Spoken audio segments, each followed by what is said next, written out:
He lost his wife. His son lost his voice.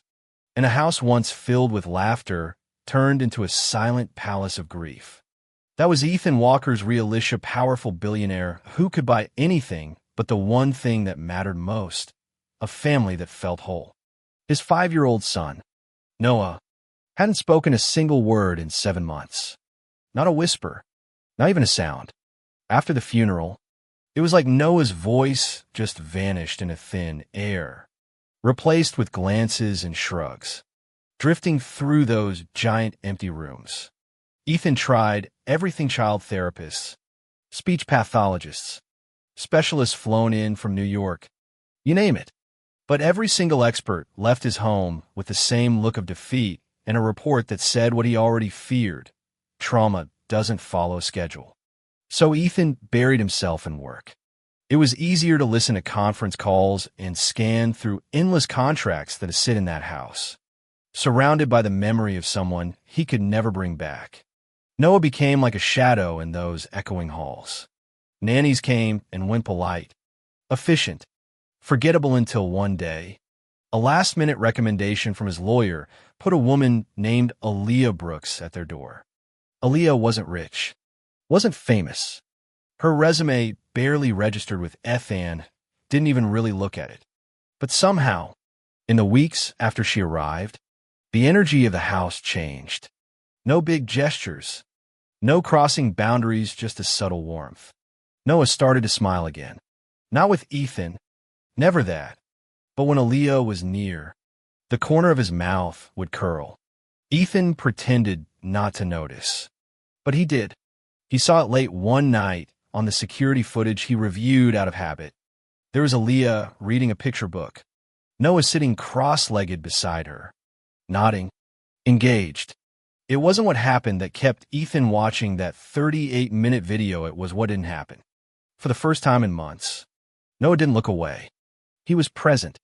Ethan didn't say a word. He kept his routine, leaving before sunrise, coming home after bedtime. The house was just a structure, nothing more. He didn't know how to be around his own son without feeling the ghost of his wife, Lauren, in every corner. But then one afternoon, his whole rhythm snapped. A meeting got canceled. Traffic was smooth. He walked through the front door at 5:14 p.m., phone in hand, eyes on a Slack notification when he heard it. Who hurt you? Mommy? The voice was so small, so real. It stopped him in his tracks. He turned, barely breathing, and saw Noah standing in the living room. Face flushed, fists clenched. Holding Aliahuo was on her knees, tears streaming down her cheeks, sleeves fallen back to reveal bruises on her arms. Ethan froze. The phone hit the floor. He saw Noah clutching Aaliyah as if his little body could shield her from the world. And that word, mommy, broke something inside Ethan he thought was long gone. 7 months of silence, shattered by one word, one act of protection. He didn't know what to do. What to say? Noah looked up at him, voice trembling. She's hurt. Make it stop. Ethan knelt down, barely able to find his voice. He wanted to say 100 things: comfort, explain, fix, but all he could do was be there, silent, letting the moment fill with what was finally being spoken. When he asked, "Who did this to you?"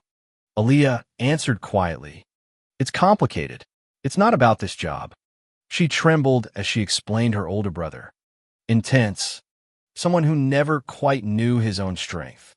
But Ethan recognized the look, the words. It was an old pain, not a new wound. He pushed gently, then firmly nod out of suspicion. But because he finally saw her, "You take care of everyone," he told her. "Who takes care of you?" Her answer, "No one." "I'll learn not to expect that. Not anymore." And right then, the walls between them didn't come crashing down. But something shifted. They saw each other not as employer and nanny, but as two people who'd survived storms, who still got up every day and gave what they had left. In the days that followed, the house didn't go back to normal. It became something new. One morning, Aaliyah sat in the backyard, pushing Noah on the swing, humming a made-up song. And for the first time since Lauren's death, Ethan heard his son laugh. A real, belly deep, child's laugh. He stood behind the glass, stunned, coffee cooling in his hand, not wanting to break the moment. That laughter, echoing across the grass, was a miracle money couldn't buy. Healing wasn't linear. There were setbacks, sleepless nights, silent meals. Ethan saw how Aaliyah made room for Noah's pain, never rushing him, never pretending grief was something to get over. She listened when he was scared, folded paper planes when he couldn't sleep, told stories about dreams with wings. When Noah asked, "Do you think Mommy can see us from up there?" she didn't fill the silence with platitudes. She told him she believed Lauren watched over them every night. Ethan watched all this, quietly, sometimes from the doorway, sometimes from a distance. He realized he had spent so long trying to fix everything with control money. Plans, endless solutions when what Noah needed most was presence, warmth, and someone who wouldn't give up.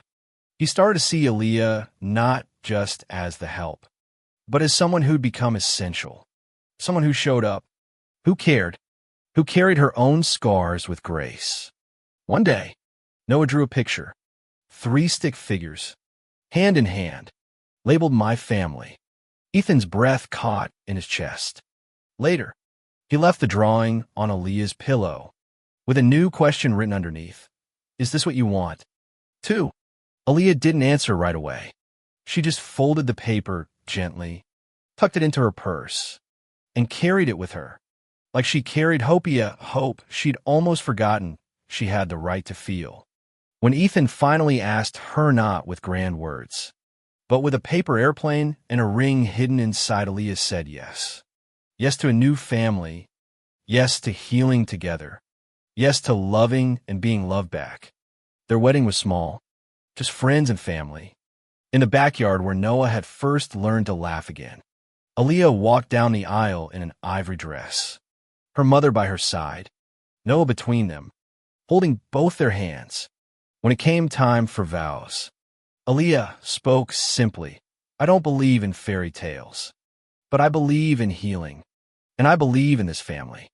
Ethan replied, "I didn't know what home meant until you filled it with light, with laughter, with love."